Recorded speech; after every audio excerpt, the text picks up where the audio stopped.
If you want to learn how to get better at movement and advanced movement techniques within Deadrop, this is the exact video for you. I've been playing Deadrop like crazy ever since it came out, and I really want to become a part of this community and start making videos for you guys to get better at the game, enjoy the game more, and look forward to every snapshot that comes out and to look forward for the final release of the game. This is pre-alpha. It's not even close to being in alpha phase yet, which means it's not even close to being in beta phase yet, which means if you want to get better at the game and eventually start dominating noobs in this game, aka the people who are going to be picking up the game when it becomes free to play in like a year from now, this is your chance to get better, and this video is going to help you get better at the movement within Deadrop. So I just want to get this out of the way first. This just has to be said. If you don't know about this, it's pretty obvious. So if you do know this, don't be commenting down below why you telling us the easiest stuff in the game. Most people, some reason, they just don't know about this. I've been watching some streams, I've been watching other people play, even people within my gunfights, they don't know about this. So the first thing I want to say is press X on your keyboard to put away your weapon and run with your fists. Shocker, right? Your movement speed is insanely faster if you run with your fists out, but I guarantee there could be someone watching this video who doesn't know that, and if that's you, start doing this. It'll help you out a lot more. You'll be able to re-engage, reposition within a gunfight a lot easier, and you'll win more gunfights just because you're not running around like a slug across the map. All right, now that that's out of the way, let's get into some more advanced movement techniques. So the first one I want to talk about with you guys is going to be bunny hopping around corners and bunny hopping within gunfights. All right, so most people that I've ran into within a gunfight, they either sometimes strafe side to side, right? They'll just casually crouch down and move side to side like a little snail, but they're never going to win a gunfight against me, and this is me being non-cocky whatsoever, only because I'm bunny hopping around them. You know, like if you're bunny hopping around a corner and someone's just sitting in that corner camped like this clip right here, there's just no chance they're gonna win the gunfight unless you end up missing every single one of your shots and they hit every single shot to your dome.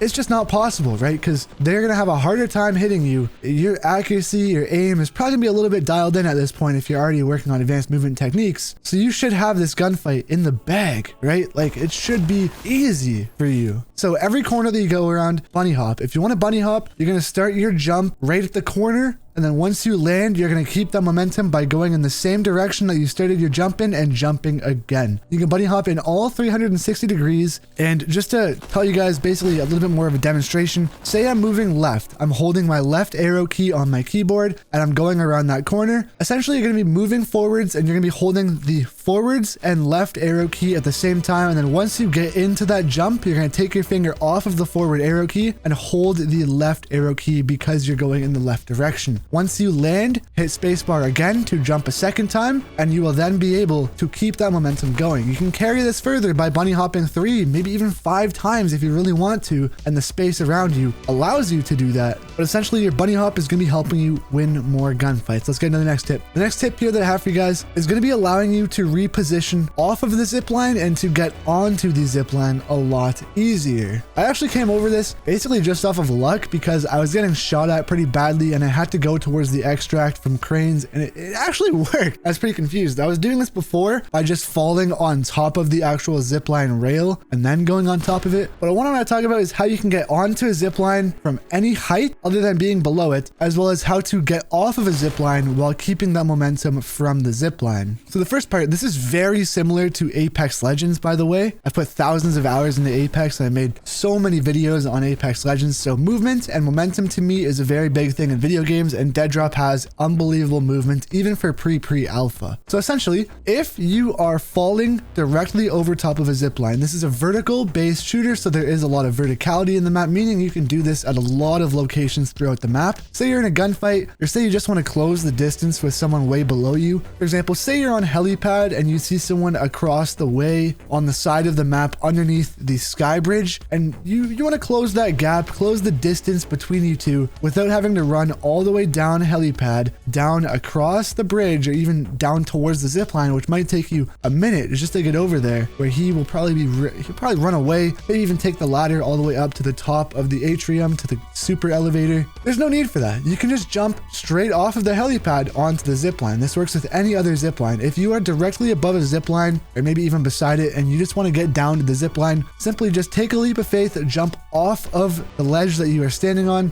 spam F on your keyboard, right? You're not going to want to time it. You're not going to want to just work your way towards it and then hit F. Just literally spam F. All right, just tap it as fast as you can, because once you approach that zip line, you'll jump immediately on it, negate all of your fall damage, and you'll be able to just zip right away. The second part is once you get to the bottom of your zip line, there are a couple of walls at the end of each zip line, and maybe you just want to get a little bit of a speed boost at the end of your zip line. Hit the jump key, your space bar. There might be X on controller, but just jump at the end of the zip line about 3.5 quarters down the zip line. You'll be able to just keep that momentum from the zip line propelling you forward, basically launching you off of the zip line. So maybe there's an enemy at the bottom of the zip line shooting at you. Maybe they have bad accuracy. Maybe there's an enemy at the top of the zip line shooting at you, and you want to get above and over behind the guy at the bottom of the zip line, or even just get to cover from the guy above the zip line. You'll be able to jump right over top of the guy's head, gun him down, get a free easy kill, and they won't expect you to be doing that. Most people will just expect you to fall off of the zip line and run around off of it, but you'll be able to keep your momentum, get off of the zip line, win that gunfight, and carry on to your next gunfight. The next thing I want to talk about here involves elevators, right? You're going to be finding yourself taking elevators quite a bit throughout the map. If you can, I wouldn't recommend taking an elevator, but if you absolutely need to, and the freeze is rising here at the very bottom of the map, take an elevator. They're very loud. So this is where this tip really comes into play, because they are loud. Some people will be camping the top of the elevator. This being said, you can jump once the elevator gets to the top of its rising position, giving you a little bit of a height boost. This being said, if someone is camping the top of the elevator, they're just going to be waiting there for you, having their sights aimed down. And especially if they're aimed down sights already, this tip is going to be huge and help you win more gunfights. So just picture this. Someone's waiting for you at the top of the elevator, and they just expect you to come up there and just sit there and maybe have a one-on-one engagement in static positions. This means you guys are both not moving. Well, once you get to the top of the elevator, you can jump to get that upwards momentum and jump even higher. I'm going to call this a super jump. You'll then be able to use this to jump over your enemy by about like a couple feet over his head and get behind him. This works especially well if he's aiming in, because you won't be able to move your sight as fast as you can move your crosshairs. So if he's aiming in, it'll be a lot harder for him to track you, especially than it will be for you who's hip firing with your SMG and sniper combo. Use this to your advantage every time you're on an elevator. Just keep practicing it too. You can really do it on your first try, essentially, but it works really, really well. The next tip I have for you guys is to mitigate the amount of times that you mantle throughout each game. So especially right now, since they're still working on the game and they still want to have to polish it up, the mantle is a little bit slow and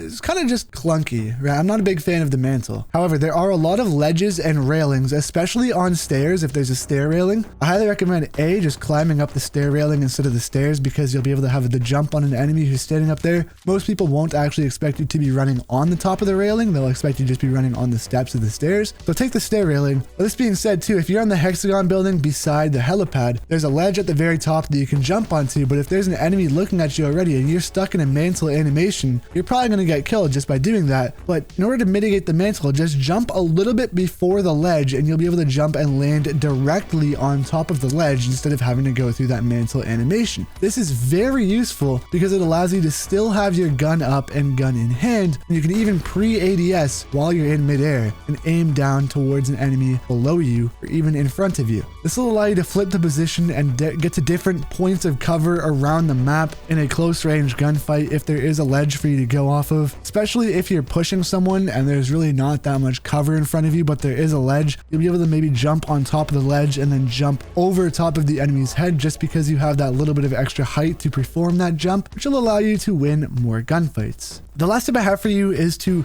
use the mantle to completely get rid of all fall damage in this game. This works in pretty much every single part of the map, by the way. If you're falling and you find yourself falling to your death, think of this as a water bucket in Minecraft, all right? You'll just be able to get rid of all of your fall damage just by looking towards a ledge and spamming F to be able to mantle onto that ledge. It's weird. I mean, we don't have keybinds yet, so it's weird how it's not spacebar or even like the jump key to mantle onto that ledge, and it's like the use or interact key to mantle. But essentially, you're just going to want to mantle onto any ledge to completely get rid of all fall damage. You can use this to your advantage to quickly get down towards someone in a gunfight, to be able to go and third party them with all of your health intact, because the worst thing that could happen is you hear people gunfighting, you hear shots, and you want to go push that, but then you end up pushing it with only, let's say, 75% of your HP because you took a little bit of fall damage. You're going to have the even hand within that fight. You always want to have the upper hand land in every gunfight that you're in. So if you take a little bit of fall damage before that fight, you're going to be a little bit more hindered towards winning that gunfight. So make sure you do this. It will take this, if anything, will take you the most practice out of